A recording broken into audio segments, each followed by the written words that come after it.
सभी लोगों को जय माता दी। आज हम जानेंगे पितृदोष के लक्षण, इनके कारण और निवारण। पितृदोष की वजह से जीवन में कई प्रकार की समस्याओं का सामना करना पड़ता है। कहा जाता है कि अगर पितृदोष के उपाय समय से न किए जाएं तो आर्थिक संकट, तरक्की में रुकावट, पारिवारिक कलह, शादी विवाह जैसे मांगलिक कार्यों में रुकावट, वंश वृद्धि न होना जैसी परेशानियों का सामना करना पड़ सकता है।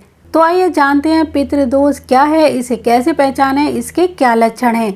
पितृदोष आपको 2 चरणों में दिखाई देगा। पहले चरण में आपको इसके शुरुआती कुछ लक्षण दिखाई देंगे और दूसरे चरण में आप इन लक्षणों को झेल रहे होंगे। तो आइए पहले देखते हैं इनके लक्षण क्या हैं।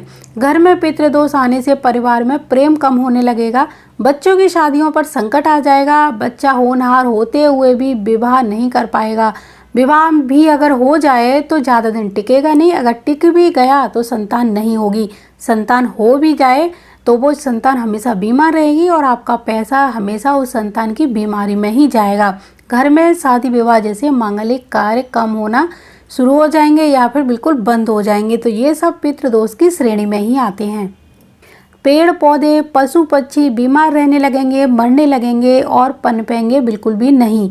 घर के सभी सदस्य एक साथ होते हुए भी घर की रौनक चली जाएगी, वो एक दूसरे का कहना नहीं मानेंगे, किसी को बिल्कुल भी इज्जत नहीं देंगे। संतान आपकी रास्ता भटक सकती है, गलत संगत में पड़ सकती है और अपनी मनमानी कर सकती है। बच्चों का संस्कार विहीन हो जाना पितृदोष के लक्षण की श्रेणी में ही आता है। घर से रौनक ही समाप्त हो जाती है, रिश्तेदारों का आना बंद हो जाता है, अगर रिश्तेदार आते भी हैं तो खुश होकर नहीं जाते और बाहर जाते ही आपकी बुराइयां शुरू कर देते हैं। आपका दिया हुआ भोजन पशु पक्षी ग्रहण नहीं करते, ये सब पितृदोष की श्रेणी में ही आता है। घर को हम बहुत सुंदर तरीके से बनाते हैं, सजाते हैं, फिर भी हमारे घर में वो सुख चैन नहीं होता, वो रौनक नहीं होती जितनी हमने उम्मीद की होती है।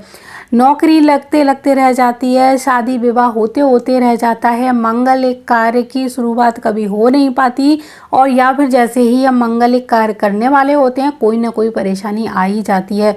घर के बेटे बहुएं और बेटियां भी दुखी रहने लगते हैं। बड़े बुजुर्गों का लिया हुआ निर्णय भी कभी कभी गलत साबित हो जाता है या फिर उनका लिया हुआ कोई भी फैसला बच्चों के हित में नहीं होता है। ये सभी पितृदोष की श्रेणी में आता है। आपको शारीरिक, आर्थिक और मानसिक जो कष्ट होते हैं वो भी पितृदोष के कारण ही होते हैं।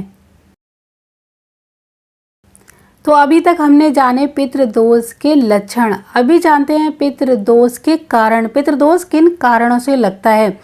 पितृदोष लगने के 1-2 नहीं, बहुत सारे कारण हो सकते हैं, जैसे जीव हत्या, पशु पक्षी और गौ माता को सताने पर भी पितृदोष लगता है। और ऐसा भयंकर पितृदोष लगता है कि इंसान की 3 पीढ़ियों को बर्बाद कर देता है। हरे भरे पेड़ पौधों को काटने पर भी पितृदोष लगता है। व्यर्थ पानी की बर्बादी करने पर पितृदोष लगता है।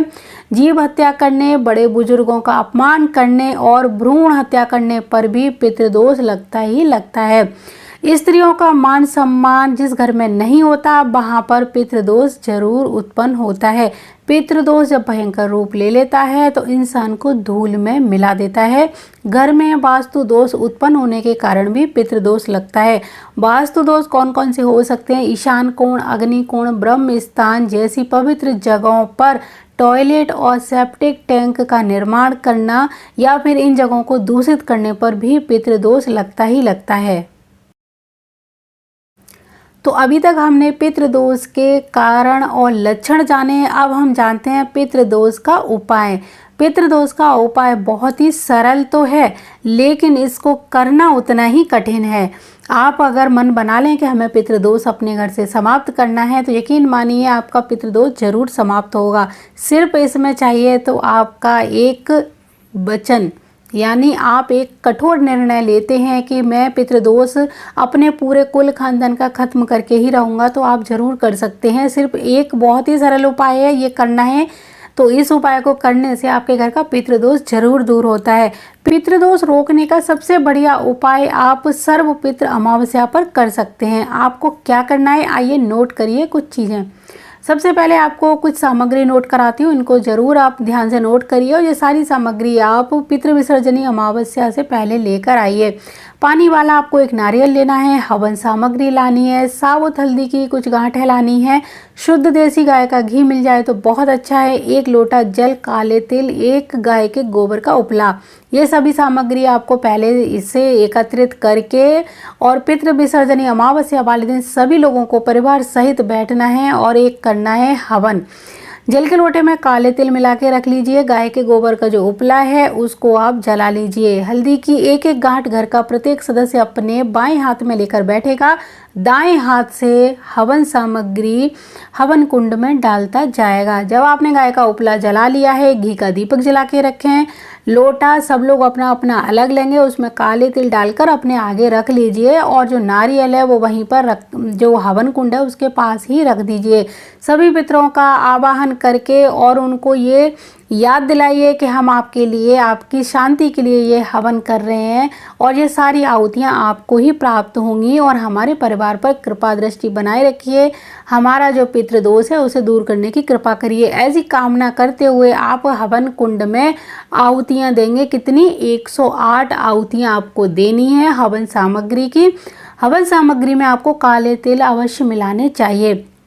आप चाहो तो ये हवन पंडित जी द्वारा करा सकते हैं तो बहुत अच्छा रहेगा, पूरे विधि विधान के साथ ये हवन हो जाएगा। नहीं तो आप लोग खुद भी इस हवन को कर सकते हैं। हवन का मंत्र होगा ओम ग्राम ग्रीम ग्रौम सह गुरुवे नमः स्वाहा। और स्वाहा बोलने के बाद हवन सामग्री आप हवन कुंड में अर्पित करेंगे। परिवार के सभी सदस्य अगर बैठकर ये हवन करते हैं तो सबके जीवन में कोई ना कोई खुशियां अवश्य ही आती हैं और पितृदोष भी धीरे धीरे समाप्त हो जाता है। यकीन मानिए बहुत अच्छा उपाय है, पंडित जी द्वारा किया जाएगा तो और आपको जल्दी ही सकारात्मक प्रभाव देखने को मिलेगा। और अगर आप किसी कारण से उनको नहीं बुला पा रहे, बहुत ज़्यादा आर्थिक अभाव है आपके जीवन में, तो आप खुद भी ये उपाय करिए, सारे लोग एक साथ करिए, पूरी श्रद्धा भक्ति के साथ इस हवन को करिए। पितृ विसर्जनी अमावस्या वाले दिन ही ये हवन करना है और उसके बाद में हवन करने के बाद आप अपने जो पितृ हैं उनसे क्षमा याचना जरूर करिए, तो आपका पितृ दोष धीरे धीरे समाप्त होना शुरू हो जाएगा।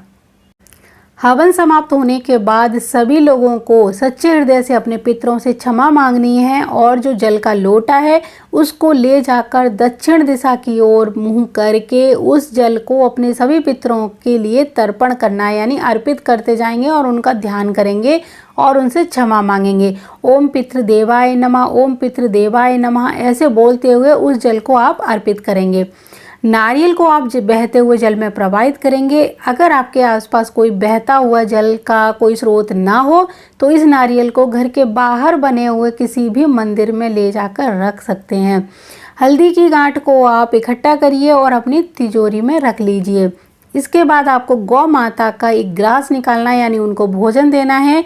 नहीं भोजन पका हो उस समय तो गुड़ भी खिला सकते हैं। ब्राह्मण को इस दिन अगर भोजन कराते हैं तो बहुत अच्छा रहता है और उनका आशीर्वाद जरूर प्राप्त करिए। संध्या के समय अपने पितरों के लिए एक दीपक जलाकर उनको खुशी खुशी विदा करिए।